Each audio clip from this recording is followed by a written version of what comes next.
Mercredi 8 mai 2024, mesdames et messieurs, bonjour et bienvenue sur Une Minute dans le Monde depuis le studio Rekia Madougou.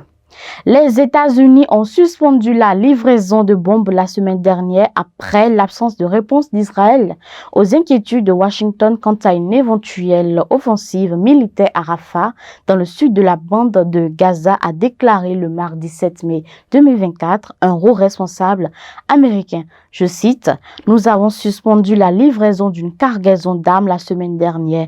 Elle se compose de 1800 bombes de 2000 livres, soit 907 kilos, et de 1700 bombes de 500 livres, soit 226 kilos. » Fin de citation a détaillé sous le couvert de l'anonymat ce haut responsable de l'administration Biden lors d'un entretien avec des journalistes de plusieurs médias dont l'agence France Presse, l'Associated Press ou le Washington Post. L'armée israélienne continuait ce mercredi matin de pilonner la bande de Gaza où elle a pris le contrôle du passage stratégique avec l'Égypte. Très tôt ce mercredi, des témoins ont fait état des frappes dans différents secteurs du territoire palestinien, notamment dans la ville de Gaza, dans le nord de l'enclave, où l'hôpital Al-Ali a annoncé la mort de 7 membres d'une même famille dans un bombardement aérien. Déblocage de fonds d'urgence porte-avions de la marine en voie de vivre dans un avion de Neymar. Les initiatives se sont multipliées hier mardi 7 mai pour venir en aide aux populations du sud du Brésil qui redoutent un retour des pluies après des inondations historiques. Selon la défense civile, le bilan de cette catastrophe climatique ne cesse de s'alourdir. 95 morts, 131 disparus et 372 blessés.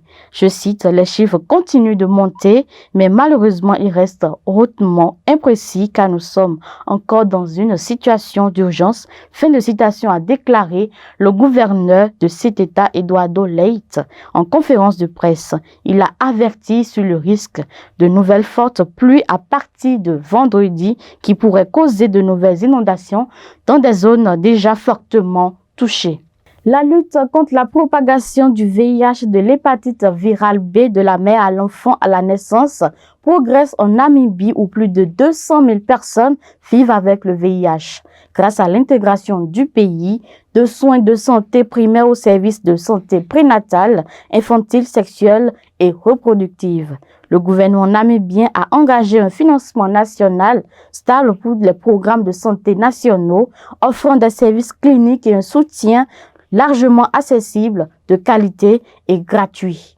Le dépistage du VIH chez les femmes enceintes est presque universellement disponible dans tout le pays et l'accès au traitement a permis de réduire de 70% la transmission verticale au cours des 20 dernières années.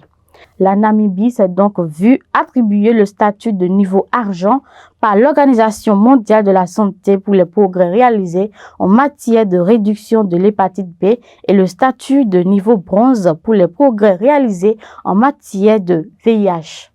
Et pour finir, le gouvernement kényan a poursuivi ses expulsions et démolitions par la force le mardi dernier dans la plupart des quartiers informels de Nairobi. Angoissés, de nombreux habitants ont fait part de leur douleur, se sentant délaissés par le chef de l'État. Je cite, « Ruto, nous avons voté pour toi parce que tu as dit que tu protégerais les pauvres. Maintenant, est-ce que tu aides les pauvres? Est-ce que tu es en train de les achever? Si vous avez l'intention d'en finir avec les pauvres au Kenya, alors bombardez-nous tous et finissons-en. Vous êtes en train de nous achever, Ruto, et vous prétendez être un homme de Dieu. » Fin de citation a déclaré Elisabeth Katana, une résidente. Les habitants ont assisté impuissants à la démolition des structures de tôle et de bois par les bulldozers. La directive gouvernementale a été prise en vue de protéger les populations de ces quartiers des inondations engendrées par les fortes pluies. Ce sera tout pour cette session d'information. Merci de nous avoir suivis et à demain.